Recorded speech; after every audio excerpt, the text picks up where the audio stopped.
지난 주간 드디어 제가 이제 플로리다에 와서 산다고 하는 것을 실감한 한 주였습니다.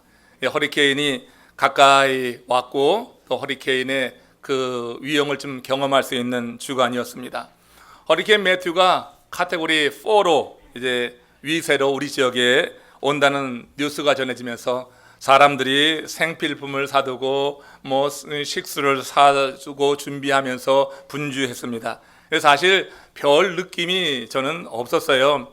이제 허리케인이 오면 요 허리케인이 어떻게 생긴 건가 빼꼼히 이제 문을 열고 바라볼 생각만 하고 있었습니다. 근데 화요일 저녁에 가스 스테이션에 갔다가 길게 늘어선 그 줄을 보면서 도대체 줄어들질 않더라고요. 그러면서 허리케인의 존재가 그때 피부적으로 실감이 되더군요. 몇 군데 가스 스테이션 갔더니 다 런아웃 됐어요. 가스가 떨어지고 말았어요. 마지막에 가스를 넣은 곳은 이제 아주 가까스로 가스를 조금 넣게 되었는데 그 허리케인 매튜 덕에 그날 제 차가 아주 호사를 누렸습니다. 레귤러 가스가 떨어지는 바람에 프리미엄을 시커 먹었어요. 그 프리미엄 먹는 차가 아주 꿀꺽꿀 잘 먹는 것 같아요. 그 차도 잘 나가는 것 같고 아무튼 매튜 덕분에 차가 아주 최고급 가스를 먹고 또 며칠 동안은 잘 타고 다녔습니다. 또 한편 고국에서는 태풍 차바가 밀려왔습니다. 높은 파고를 이루면서 저 부산 해운대에는 그 방파제를 파도가 넘어가지고 말이에요. 해변가 고급 그 아파트 그 주차장에 물고기가 뒹굴고 또 저층에는 물이 이제 범람해서 물바다를 이뤘다고 하는 그런 뉴스를 들어봤어요. 지난 여름에는 이상고온으로 전 세계가 그렇게 뜨거워서 많이들 고통스러웠는데 올 가을에는 이 허리케인의 태풍까지 밀려오면서 살벌함이 느껴졌습니다. 여러분, 세상을 창조하신 우리 하나님은 이 세상의 모든 것을 주관하시는 하나님임을 믿습니다. 하나님은 세상 만사를 섭리하는 하나님이라고 하는 거예요. 이 말은 하나님은 태풍, 허리케인, 지진, 쓰나미, 또 가뭄, 홍수 이런 모든 자연재해까지 하나님의 주권 하에 움직인다고 하는 것이 우리 믿는 사람의 고백이 돼야 될 줄로 믿습니다. 그래서 욥기 38장 25절 보세요. 뭐라고 하냐면 누가 홍수를 위하여 물길을 내주었으며 우레와 번갯길을 내어주었느냐 했습니다. 하나님께서 주관하신다고 하는 것입니다. 하나님의 백성이 누굽니까? 바로 이런 하나님의 주권을 인정하며 그 하나님의 주권에 순응하는 사람이 하나님의 사람이다. 여러분, 그래서 인생 여정에서 정말 원치 않는 이런 허리케인 같은 또 차바 같은 태풍이 온다 할지라도, 그래서 내 삶이 암담해진다 할지라도 결코 하나님을 떠나지 않는 것입니다. 그 가운데 고통스럽지만 하나님의 뜻을 물으면서 겸손하게 살아가는 것이 하나님의 사람이다, 이런 거죠. 그러나 여러분, 세상에는 이와 달리 세상사 모든 것을 팔자 소관으로 돌리는 운명론자들이 또한 있는 것입니다. 조선일보 유명 논설위원이었던 고 이규태 씨가 그 팔자에 대한 우리 민족의 의식이라는 칼럼을 쓴 적이 있습니다. 이규태 씨는 그 글에서 흥부전을 예로 들었어요. 그러면서 인생사 모든 것을 팔자 소관으로 돌리는 태도를 한국인의 의식 구조 뿌리 깊게 자리 잡힌 대중적인 정서다, 이렇게 강조했습니다. 한 예로 흥부에게 아들이 25명 있었다고 하는데 너무 가난해서 아이마다 옷을 살 수 없는 그런 처지였죠. 그러니까 흥부가 어떻게 했습니까? 긴 멍석에다가 25개의 구멍을 뚫어놓고 목만 나오게 하며 입혔다고 하는 거예요. 그러니 한 명이 뒷간이라도 가려고 하면 24명의 주르르 따라가야 되는 그런 상황. 정말 비관적이고 비참한 그런 가난을 흥부는 뭐라고 표현하냐면 다 너희들 타고난 팔자다, 이렇게 한마디로 표현해 버렸다고 하는 겁니다. 자, 한국인은 소위 타고난 팔자에 대해서 도전하거나 변화시키려 하기보다는 타고난 것이니까 그대로 인정하고 눈물을 삼키면서라도 그저 감내할 운명으로 여기는 정서가 있다고 하는 거예요. 이런 삶의 태도를 한 단어로 말하자고 하면은 저는 그걸 체념이다, 이렇게 말하겠습니다. 우리 여러분, 한국인들 많은 분들이 정말 삶이 어렵고 힘들고 공궁에 처할 때 순응하는데 그 순응이 이런 차원에서 팔자로 받아들이는 그런 체념인 경우가 있어요. 여러분, 체념이라고 하는 것은 색으로 말하면 그레이, 이렇게 여러분 회색빛이 들지 않습니까? 지금 뭔가 좀 암울하고 빛이 없고 희망이 없는 그런 모습, 이게 여러분 팔자로 자기 운명을 받아들이는 우리들 정세한 그림이라고 하는 것입니다. 여러분, 이와 같이 이 체념과 현실에 순응한다는 점에서 하나님의 이 섭리를 인정하는 삶은 그건 많은 차이가 있어요. 인생을 팔자 소관으로 여기고 체념으로 받아들이는 우리의 삶과 일면 닮은 점이 없는 건 아니지만 아주 큰 차이가 있다고 하는 것입니다. 체념과 하나님의 섭리를 인정하는 삶에는 본질적인 차이가 있는데, 그 본질적인 차이라고 하는 것은 기다림의 차이라고 하는 거예요. 여러분, 체념에는 기다림이 없어서 그 삶을 색으로 표현하면 그레이가 되는 것입니다. 체념에는 기다림이 없습니다. 소망이 없기 때문에 체념하는 사람은 그런 기다림이 없는 거예요. 그러나 하나님의 섭리를 인정하는 사람에게는 소망이 있어요. 하나님의 때에 대한 기다림이 있다고 하는 것입니다. 어떤 기다림이 있는 사람은 그 인생이 정말 이렇게 큰 고난과 역경 가운데 있다 할지라도 그 소망이 있는 것입니다. 그러나 기다림이 없는 그 삶 속에서는 그야말로 좌절과 절망의 나날이 이어져 나간다고 하는 것이죠. 여러분, 혹시 허리케인 같은 또 차바 같은 태풍에 여러분들 휩쓸려 있는 분은 안 계십니까? 그런데 그 가운데 내 삶의 태도는 과연 무엇인가? 나는 그것을 하나님의 섭리로 받아들이고 있는가? 아니면 내 인생이 끝났다고 하는 운명론적인 입장에서 여러분 그냥 체념하면서 순응하고 있는가? 이 삶의 차이는 그야말로 천양지 차이라고 하는 거예요. 오늘은 하나님의 섭리에 순응해서 소망 안에서 기다림으로 인생의 역전을 이룬 성경에서 아주 대표적인 사람, 그 사람이 누굽니까? 요셉입니다. 오늘 이 요셉의 삶을 통하여서 우리의 삶이 체념이 아니라 하나님의 섭리를 통하여서 내 삶 속에 희망을 가지고 바라보는 그런 긍정적인 믿음의 사람으로서는 이 시간 되기를 주의 이름으로 축원합니다. 창세기 37장 5절부터 보면 여기 요셉의 삶이 밑바닥으로 떨어지게 된 그 원인을 이렇게 서술하고 있습니다. 오늘은 이 요셉의 삶 그 전반적인 내용을 짧은 시간이지만 한번 훑어보면서 요셉이 이래서 하나님의 복을 누렸구나, 하나님께서 요셉에게 함께 하신 이유가 이런 거구나 하는 것을 한번 다시 생각해 보길 원해요. 37장 5절 말씀 같이 읽습니다. 요셉이 꿈을 꾸고 자기 형들에게 말하며 그들이 그를 더욱 미워하였더라. 지금 형들이 요셉을 더욱 미워하였다고 하는 것은 이미 미워하고 있었다고 하는 거죠. 그 아버지 야곱이 형들과 요셉을 어떻게 해요? 크게 편애했습니다.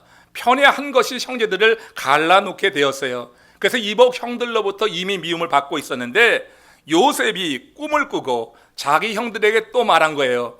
이 꿈 이야기를 통하여서 미움을 받고 있던 요셉은 더 큰 미움을 받게 되었다고 하는 건데, 형들의 미움을 불러일으킨 요셉의 꿈을 한번 들어보십시오. 창세기 37장 6절 7절 시작.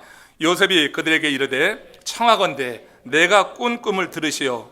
우리가 밭에서 곡식단을 묶더니 내 단은 일어서고 당신들의 단은 내 단을 둘러서서 절하더이다. 이게 뭡니까? 형들이 이제 요셉을 섬기게 될 것이라고 하는 그런 의미를 담은 꿈이란 말이에요. 이걸 아무렇지 않게 요셉이 순진하게 그 형들에게 말하고 있는 거예요. 형들은 지금 속에 천불이 나고 있는 거예요. 그 동생을 향하여서 미움이 일어나고 있는 거예요. 미움이 일어나고 있는데 이 요셉은 아무렇지도 않게 그야말로 순진한 마음에 이 꿈 이야기를 했다고 하는 것입니다.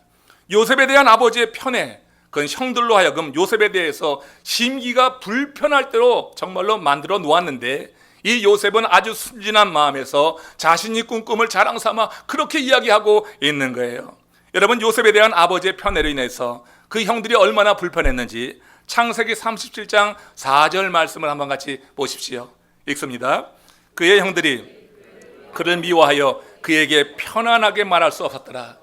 형들이 요셉을 향해서 상대로 편안하게 말할 수 없었다. 여러분, 우리가 교제 가운데, 관계 가운데서 우리 성도들하고 편안하게 말할 수 있는 이런 은혜가 임하시길 축원합니다. 이게 당연한 건데요, 우리들 마음 가운데 뭔가 들어가게 되면은 우리의 대화가 편안하지 않는 거예요. 형들이 그를 미워해서 그에게 편안하게 말할 수가 없었어요. 아버지의 편애가 결국 가정의 형제들 사이에 틈을 내게 되면서 대화가 이렇게 편안하지 않으니까 그 관계 속에서 얼마나 불편함이 있겠어요. 여러분, 이런 삶이 지금 그 가정에 이루어지고 있는 거예요. 근데 요셉은 이런 사정도 모르고 순진한 마음에 자신이 꾼 꿈을 형들에게 말하고 있는 거예요. 불나고 있는데 휘발유를 지금 끼얹는 결과가 된 것입니다. 그때부터 요셉이 끝없어 보이는 삶의 추락을 경험하게 되는 것입니다. 그가 꾼 꿈은 분명히 하나님께서 특별한 목적을 가지고 그에게 허락하신 비전이었어요. 그냥 개꿈이 아니었다고 하는 거예요. 하나님의 역사를 요셉을 통하여서 이루겠다고 하는 계획이 있는 그런 꿈이었어요. 그런데 요셉은 그 비전을 소유한 다음부터 비단길이 아닙니다. 그야말로 거친 광야길, 가시밭길을 걷게 되는 거예요. 너무나 삶의 추락이 심했기 때문에 그야말로 굉장한 그런 삶의 변화를 느끼고 있었습니다. 이복 형들의 시기심과 미움에 의해서 애국 군대 장관 보디발의 집에 노예로 팔려갔잖아요. 여러분, 우리 요셉 하면은 성경에 나오는 최초로 인신매매 당한 사람이거든요.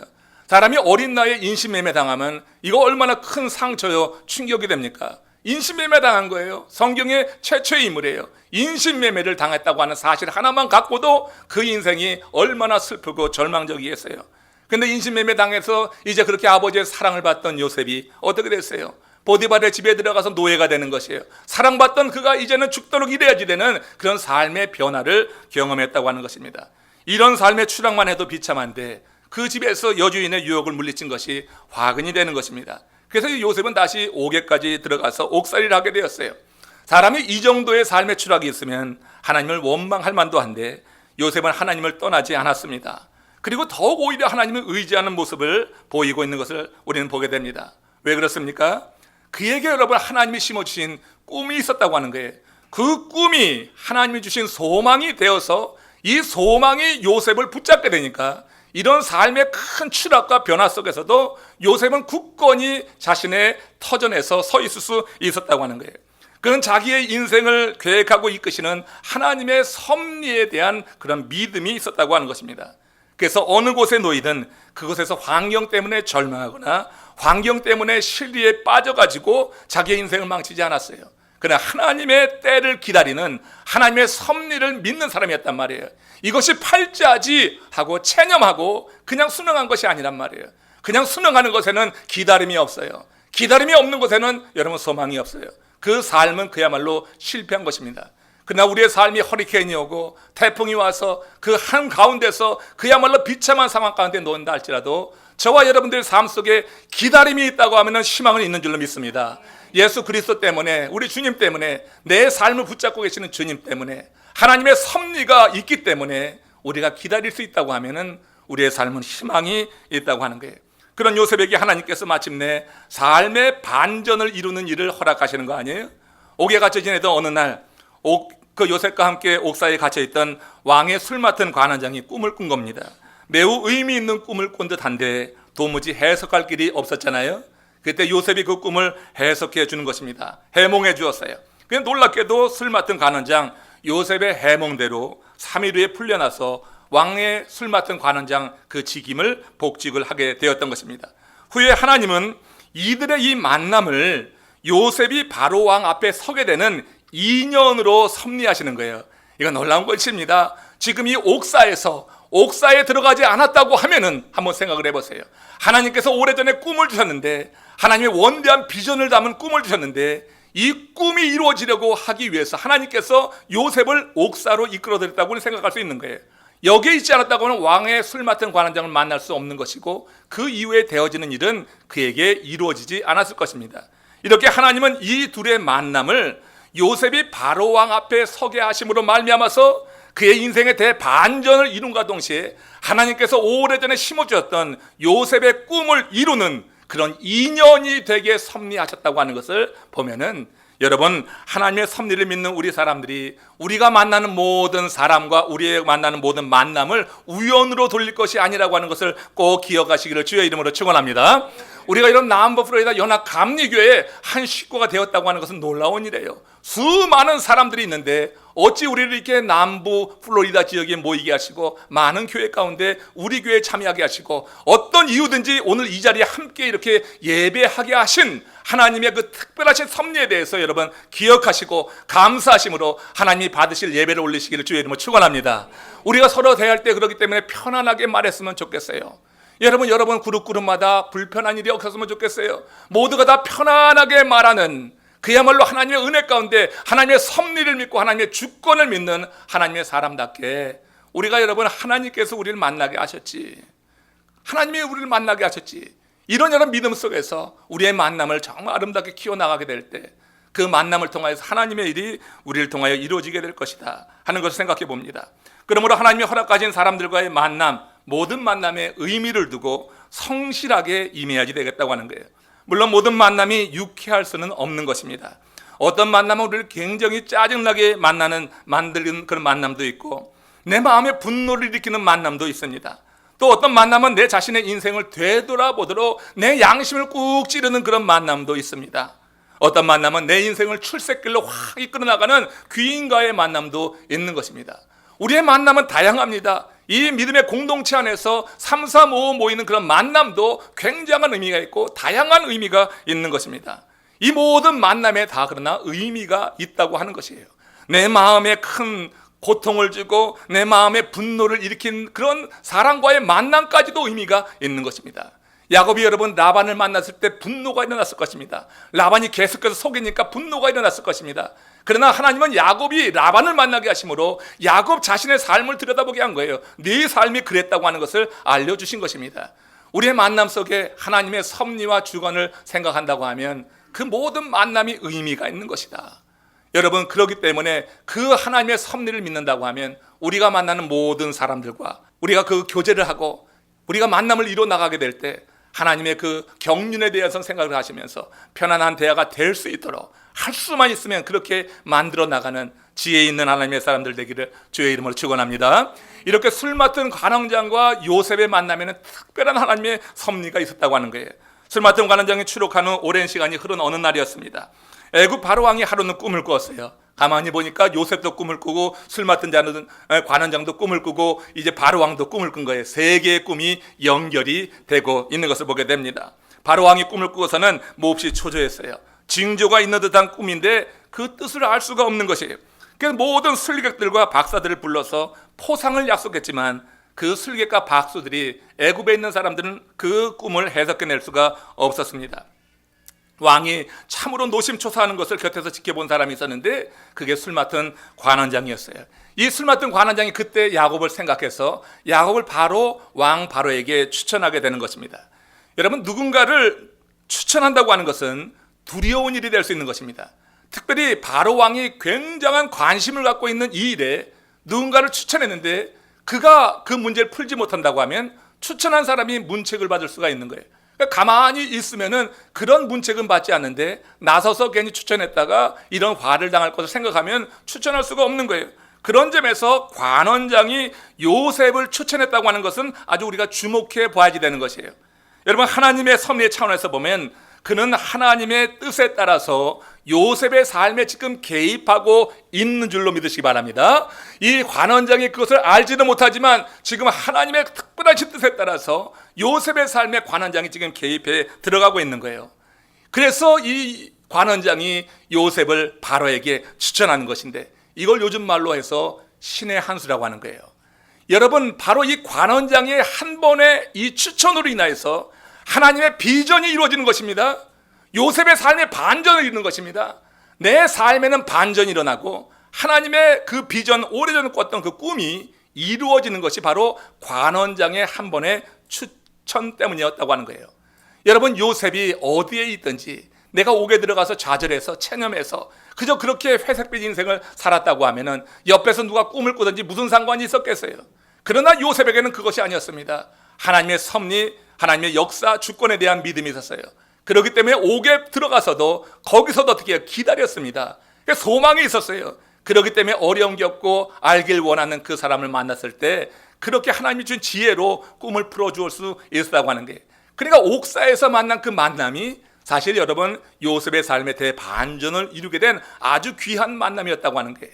내 처지가 어디에 있든지 정말 허리케인을 맞아서 태풍을 맞아서 내 삶이 아주 비참해져서 땅바닥에 떨어져 있는 삶이라 할지라도 그때 만난 어느 한 사람을 통하여서 하나님께서 내 삶을 반전시킬 수 있음을 믿음으로 여러분 받으시기를 주의 이름으로 축원합니다.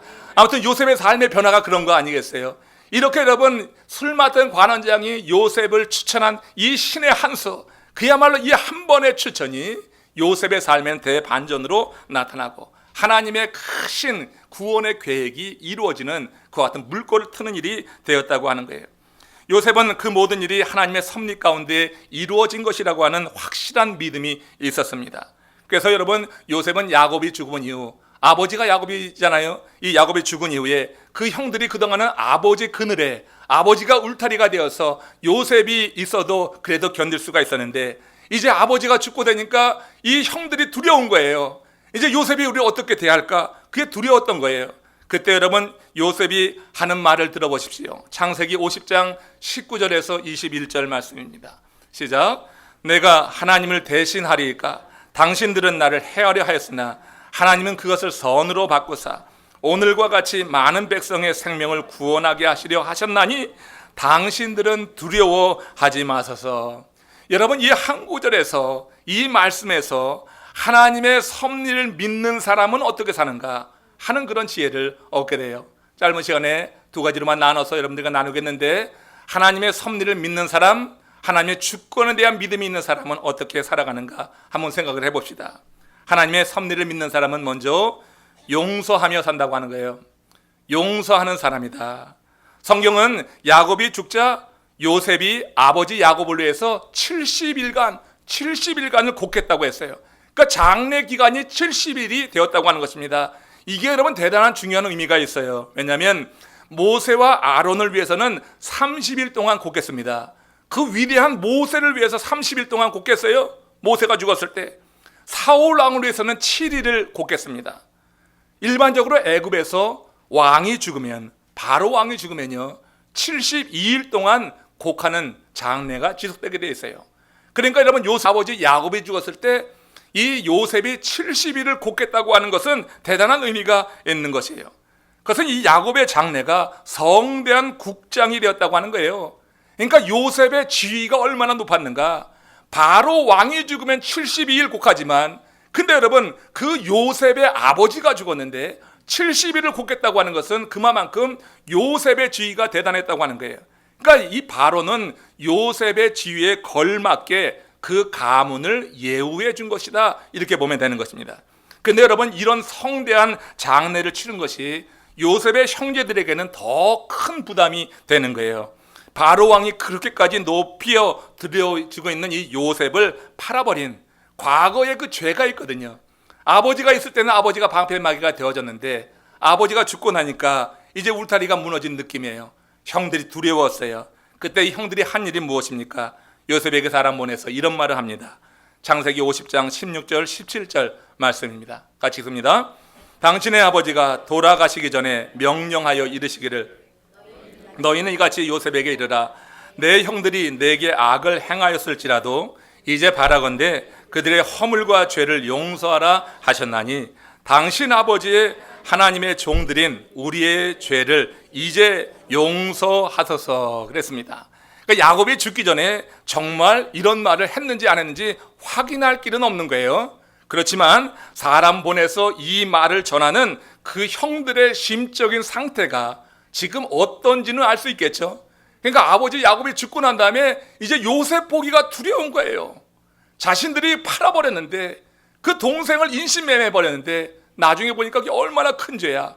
거기다가 아버지 야곱이 죽었는데 요셉이 70일 동안 곡하면서 장례를 지내고 있단 말이에요. 그 대단한 지위에 있는 그 요셉이 버티고 있는데 아버지는 없어. 두려운 마음에 가득 차서 이와 같이 말하고 있는 것입니다.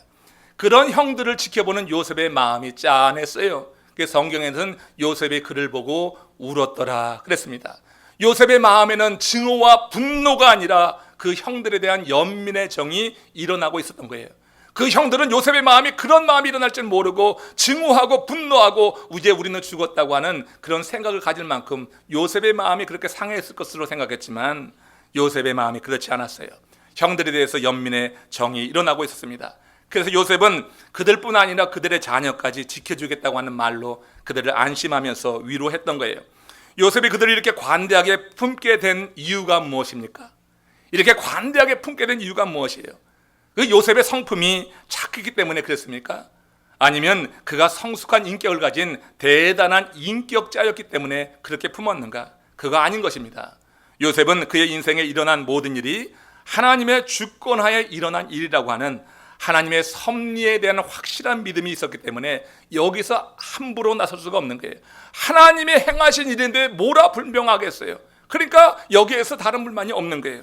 디모데전서 4장 4, 5절에 뭐라고 했습니까? 함께 있습니다. 하나님께서 지으신 모든 것이 선하매 감사함으로 받으면 버릴 것이 없나니 하나님의 말씀과 기도로 거룩하여집니다. 요셉이 견딜 수 있었던 것은 비전이 있었던 사람이고, 그리고 하나님께 나가서 기도하고 하나님의 말씀으로 무장되어 있는 사람이었다고 하는 것이에요. 그러니까 하나님의 말씀과 기도로 자신의 삶에 일어난 모든 이런 놀라운 이런 일들, 굉장한 이런 변화들을, 그것을 다 하나님이 지으신 것이라고 본 거예요. 그래서 선하게 받아들이는 거예요. 기도하는 사람, 말씀 보는 사람은 내 인생에 허리케인이 달려와도, 태풍이 몰려와도, 그래서 내 삶이 산산조각 난 것 같아도 그 삶 속에서 하나님의 선하신 손길과 하나님의 뜻을 찾는 줄로 믿습니다. 그래서 하나님이 지으신 모든 것이 선하다. 다 파산된 것 같은데, 다 망한 것 같은데 뭐가 선하냐? 이렇게 말할지 모르지만 하나님의 섭리에 대해서, 인생을 주관하시는 하나님의 능력에 대해서 믿는다고 하면 그런 고백을 진짜 할 수 있어야 되는 거예요. 요셉이 그런 사람이었어요. 요셉은 삶에 정말로 엄청난 취약을 경험했지만 이렇게 꿈이 있었고, 하나님의 섭리에 대해서, 주권에 대한 믿음이 있었고, 하나님의 말씀과 기도로 자신의 인생을 바라보는 눈이 열려 있었기 때문에 하나님이 지으셨다, 내가 이렇게 팔려온 것도, 노예살이한 것도, 종살이한 것도 하나님이 내 인생 통해서 무언가 이루시기 위해서, 내가 주신 이 꿈을 이루는 과정 속에서 하나님 허락하신 것이지, 이와 같은 믿음을 가지고 그걸 선하게 감사함으로 받아들였어요. 그러고 나니까 버릴 것이 없는 거예요. 여러분, 이런 상태에서 그 형들은 두려워 떨고 있지만 그 형들을 이렇게 위로하면서 그 형들에게 이렇게 힘을 더해주고 있는 것을 보게 됩니다. 요셉은 형들이 나를 팔았기 때문에 내가 여기 온 것이 아니라고 말하고 있는 것입니다. 하나님이 우리 가족을 구원하시려고 나를 당신들 앞서서 이곳에 보낸 것이지, 당신들이 팔았기 때문에 온 것이 아니라 더 인생을 근원적으로 보는 눈이 있었다고 하는 거예요. 분명히 요셉은 겉으로 보면 형들이 팔아서 노예 생활을 했고 감옥 생활을 했고 고통과 천대를 받았어요. 그러나 이 모든 것을 요셉은 하나님의 섭리로 알고 받아들였다고 하는 거예요. 그렇기 때문에 형들에게 만약 어떤 복수를 한다고 하면은 그건 하나님을 대신하는 일이 되는 거예요. 그런 경거망동은 행하지 않겠다고 하는 거예요. 내가 형들을 복수하는 것이 오히려 하나님을 대적하는 것이다. 하나님이 이루신 일에 대해서 내가 어떻게 대적하는 것이다 여겼기 때문에 내가 하나님을 대신하리까, 이런 고백을 통해서 그 형들을 정말 안심시키는 거예요. 말로만 하는 것이 아니라 이것이 진정 그렇다고 하는 것을 형들이 느끼게 지금 요셉이 말하면서 그들 사이에 불편했던 대화, 형들이 요셉과 대화를 나누기 불편했던 그 대화를 풀어내고 이제 좋은 관계 안에서 이제 요셉이 그 형들과 함께 애굽에서 살게 된 것이라고 보는 거죠. 해밍웨이가 쓴 세속의 신전이라고 한 단편 소설이 있습니다. 이 소설에 보면 스페인의 한 아버지가 집을 나간 아들을 찾기 위해서 신문에 광고를 냅니다. 파코야, 며칠 날 정오에 몬타나 호텔 앞에서 만나자. 아빠가 다 용서했다. 큰 죄를 짓고 집을 뛰쳐나간 아들, 아빠가 용서한다고 하는 신문 광고입니다. 그런데 아버지가 약속한 날 그 몬타나 호텔 앞에 나가보니 수백 명의 파코가 나와 있는 것입니다. 파코라고 하는 이름을 갖고 있는 수백 명의 파코 젊은이들이 나와 있어요. 그들은 저마다 자기 아버지로부터 이제 용서받기를 원하면서 그곳에 기다리고 있었다고 하는 것입니다. 이 이야기는 이 시대 사람들에게 용서의 은혜가 필요하다고 하는 것을 보여주는 그와 같은 이야기예요. 여러분, 누가 용서하며 삽니까? 하나님의 은혜로 내가 용서받았다고 하는 믿음이 있는 사람이 용서하는 줄로 믿습니다. 그리고 용서받은 그 이후에 정말 하나님께서 내 삶을 섭리하시고 주권적으로 이끌어 나가신다고 하는 사실에 대한 믿음이 있을 때 우리는 그 믿음을 가지고 누군가를 용서하면서 편안한 대화가 이루어지게 되고 하나님의 일을 함께 이루어 나가는 협력자로 같이 세워져 나가는 줄로 믿습니다. 끝으로 하나님의 섭리를 믿는 사람은 자신의 전 생애를 하나님의 손에 온전히 맡기며 산다고 하는 거예요. 이건 여러분 큰 복이라고 저는 생각합니다. 내 생애를 하나님의 손에 온전히 맡긴다고 하는 것이 참 행하기가 어렵지, 일단 그렇게만 할 수만 있다면 이처럼 자유롭고 이처럼 행복한 인생은 없을 거예요. 내 인생 내가 어떻게 하려고 보니까 두려운 거 아니겠어요? 내 인생 내가 어떻게 하려고 보니까 불안한 거 아니겠어요? 근데 진정한 믿음이 들어서 내 인생을 하나님의 손에 맡긴다고 하면 정말로 자유롭고 행복하겠다. 빌리그램 목사님 이야기 자주 하지만 어느 날 한 기자로부터 다음과 같은 질문을 받습니다. 목사님은 세상의 미래, 역사의 미래에 대해서 자주 설교하시는데 목사님 자신의 미래에 대해서는 뭘 알고 계십니까? 이에 대해서 그래 한 목사님이 한 대답은 이런 겁니다. 나는 솔직히 나의 미래가 어떻게 될지는 모릅니다. 그러나 분명한 것은 나는 누가 나의 미래를 붙잡고 있는가는 알고 있습니다. 그분은 바로 나의 하나님이십니다. 내 미래를 하나님께서 붙잡고 계시다고 믿는 분 한번 아멘 하십시오.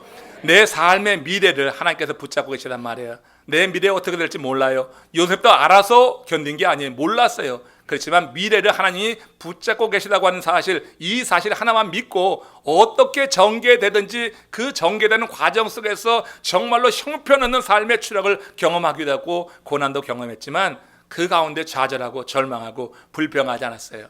자신의 환경을 보고 적어도 환경 때문에 불평하지는 않았어요. 이 환경 속에서 하나님께서 무슨 뜻을 갖고 있는가 뜻을 구하면서 말씀과 기도로 그 환경을 거룩하게 했을 때 하나님께서 마침내 그를 세워주는 일을 경험하게 된 줄로 믿습니다. 여러분, 하나님이 우리의 미래를 붙잡고 있다고 하는 믿음, 우리를 자유롭게 하는 것입니다. 사람은 누구나 인생길에서 넘어지지 않고 끝까지 가기를 원하는데, 그러나 사람이 살면서 한두 번 넘어지지 않고 끝까지 달려가는 것을 본 적이 없습니다. 혹시 제가 못 본 거 여러분 봤으면 이야기해 보세요. 여러분 살아오시면서 한 번도 넘어지지 않고 난 여기까지 왔다 하신 분들 계십니까? 있으면 한번 용기 있게 손을 들어보라고. 없잖아요, 그죠? 가만 보니까 그런 사람 없더라고요. 목회하면서 아직까지 그런 사람을 한 사람도 못 봤어. 그러니까 여러분, 우리 마찬가지예요. 한두 번 다 넘어지면서 여기까지 왔습니다. 여러분, 근데 넘어진 김에 쉬어가라고 하는 말이 있어요. 이걸 여러분 믿음으로 신앙적으로 잘 생각해 보면 넘어진 김에 쉬어갈 때 쉬는 동안에 하나님의 뜻을 살피는 거고, 쉬는 동안에 내가 믿음을 가지고 쉬고 있으면 하나님께서 내 미래의 퍼즐을 맞추고 계실 것이다. 하나님 분명히 나를 위한 어떤 그림을 갖고 계시거든요. 근데 이 그림이 내 인생길 이것저것 사건을 겪으면서 하나하나 맞춰져 가는 거예요. 근데 쉬면서 그런 여유로움을 갖고 하나님이 나의 인생을 통해서 보기 원하시는 이 그림을 지금 하나 맞추고 계시다 여긴다고 하면은 조급함이 아니라 넘어져 있을 때 하나님이 세우실 것을 기다리면서 소망 중에 견디게 될 줄로 믿습니다. 자신을 둘러다보면서 하나님의 때를 기다리는 시간을 갖는다면 넘어짐도 그런 의미에서 유익한 일이 될 수 있는 것이다. 하나님께서 우리의 삶을 위해서 삶의 모든 조각을 맞추시는 것, 여러분 어찌 보면은 내 삶이 막힐 때, 내 삶이 공궁에 있을 때 그때 하나님이 그런 일을 행하신다고 하는 것이에요. 이 사실에 대한 믿음이 우리로 자유케 한다 하는 것입니다. 말씀을 정리하면서 이처럼 여러분 우리도 매사에 믿음의 눈으로 하나님이 하셨다고 믿는 신앙이 있어야 되겠다. 매사에 모든 일에 하나님이 하셨다. 환경 때문에 누구 때문에 그 어떤 문제 때문이 아니라 하나님이 하셨다고 인정하는 하나님의 섭리를 믿는 하나님의 사람들 되시기를 축원합니다. 허리케인 매튜가 우리를 위협하자 지난번 목회자 학교에 다녀왔던 우리 목사님들 30명이 그야말로 단체로 합심해서 계속해서 텍스트를 보내오셨어요. 그러면서 기도한다 하셨습니다. LA에 거주하시는 한 목사님, 유재덕 목사님이라고 우리 교우들 다녀온 교회입니다. 그 유재덕 목사님이 지금까지 허리케인을 위해서는 한 번도 기도해 본 적이 없다고 했어요. LA 지역은 허리케인이 아니라고 지진이 일어나니까 그래서 늘 지진을 위해서 기도했는데 이번에 허리케인을 위해서 기도하게 됐다. 간절히 기도하게 되더라 그랬어요. 우리 교회를 다녀가고 우리 이곳에서 함께 합심으로 기도하고 또 건축 현장에 나가서 기초 있는 곳에 가서 같이 기도했어요. 그러니까 눈으로 봤으니까 우리 교회가 지금 이런 일이 이루어지는 거 눈으로 봤으니까 바람 한번 잘못 보면 이 벽이 무너질 것 같잖아요. 여러분 이번에 매튜가 왔을 때 제일 걱정되는 게 저 자제들이더라고. 가보니까 매튜 카테고리 4나 5 되면은 차가 막 날아다니더라고. 이거 보니까 이거 저거 무겁다고 하지만 저것도 날아가면 어떡할까? 제일 많이 걱정된 게 저 자제들이었어요. 이 벽이었어요. 이 교회가 그렇게 대단한 것 같지 않더라고. 금방 무너지겠더라고. 근데 여러분 하나님께서 그 많은 목사님들의 기도를 들으신 줄로 저는 그렇게 믿겠습니다. 여러분도 믿으시기 바랍니다. 많은 분들이 기도로 협력해 주셨어요. 우리가 사는 플로리다를 위해서 기도해 주셨고, 물론 그런 해받을 곳은 어떡하냐, 그건 또 다른 하나님의 섭리가 있는 거고, 안에 우리는 걱정했지만 비껴갔습니다. 정말로 하나도 손해가 없이 여러 성도님들 가운데 한 가정에서도 이런 피해를 입었다고 하는 보고를 받지 못했습니다. 얼마나 감사한지 모르겠어요. 그 목사님이 그 카톡에서 한 이야기가 이런 거예요. 우리 지역을 위해서 기도할 마음이 생긴다면서 하나님, 허리케인의 그 중심을 붙잡아 주셔서 미풍이 되게 하소서, 이런 기도를 써서 보냈어요. 근데 저는 허리케인의 중심을 붙잡아 달라고 하는 그 기도를 읽는데 갑자기 이렇게 바뀌어 들리더라고. 하나님, 허리케인의 허리를 붙잡아 주셔서 미풍이 되게 하소서, 이렇게 들리더라고요. 하나님께서 허리케인의 허리만 딱 붙잡아 주시면 이 광풍이 그냥 싹 줄어들 것 같아. 그래서 그런 기도를 하면서 그 텍스트를 읽은 적이 있습니다. 여러분, 요셉은 하나님으로부터 비전을 받은 이후에 그 삶이 허리케인의 중심에 들어간 듯 속수무책이 되고 마는 거예요. 속수무책이 돼서 선을 쓸 데가 없는 거예요. 어떻게 손 쓸 틈도 없이 추락의 추락을 거듭했습니다. 그러나 그는 그 이유도 모른 채 추락하는 거듭된 고난 속에서 망하는 길을 택하지 않았다고 하는 것입니다. 그 죽일 놈의 형들 때문에 말이야, 내가 이렇게 됐지 하며 원망하고 증오하고 분노를 쌓아 올리지 않은 것입니다. 이는 그가 인생 대서사를 섭리하시는 하나님을 인정하고 기다리는 믿음의 사람이었기 때문에 가능했다고 하는 거예요. 그러자 하나님께서 어느 순간에 그 요셉의 인생에 휘몰아친 그 허리케인의 허리를 잡으셨어요. 허리를 확 잡으셨어요. 휘어 잡으셨어요. 그러자 광풍이 멈추고 그리고 미풍이 불기 시작하면서 자연스럽게 이 요셉을 애굽의 총리 그 높은 자리까지 올려놓으신 거예요. 하나님이 하신 일인 줄로 믿습니다. 하나님이 한번 하시니까 광풍이 한순간에 잡히더라고요. 그 미친 광풍이, 허리케인이 한순간에 잡히면서 그가 정말 느끼기 좋은 미풍으로 와서 그의 삶이 그 다음에 쭉 순풍에 돋단 듯이 나가게 되는 거예요. 인생을 팔자 속안으로 보는 사람은 절대 경험할 수 없는 순간입니다. 인생을 팔자 속안으로 보면 체념해 버리는 거예요. 아무 기대가 없는 거예요. 절망적으로 사는 거예요. 세상에 그렇게 비천한 삶을 사는 거예요. 근데 여러분, 하나님의 섭리를 믿는 사람은 인생의 허리케인을 만나도, 태풍을 만나도 하나님께서 이렇게 세우실 기대를 가지고 나가는 거예요. 그 하나님께서 허리케인 오라 말이에요. 그걸 붙잡으시고 내 삶을 순적하게 하나님이 계획하신 그 비전대로 이끌어 나가시는 것을 우리에게 보여주실 줄로 믿습니다. 저 우리 교회를 향하신 하나님의 그런 뜻을 봅니다. 저 여러분들이 우리 교회를 향하신 그런 뜻을 함께 경험하고 공유하시고 또 각자 여러분들 삶 속에 하나님께서 이루실 일에 대한 기대를 가지고 어떤 일을 만나도 이제는 체념하지 않겠습니다. 회색빛 인생을 살지 않겠습니다. 하나님, 이 하나님의 섭리에 대한 믿음을 가지고 그렇게 하나님이 기뻐하시는 인생, 희망을 가지고 기다리며 나가겠습니다. 이것이 우리의 고백이 되시기를 주의 이름으로 축원합니다. 우리 다 같이 고개 숙여서 기도합시다. 하나님께서 우리에게 허락하신 인생 팔자로 돌리지 맙시다. 이걸 섭리로 봅시다.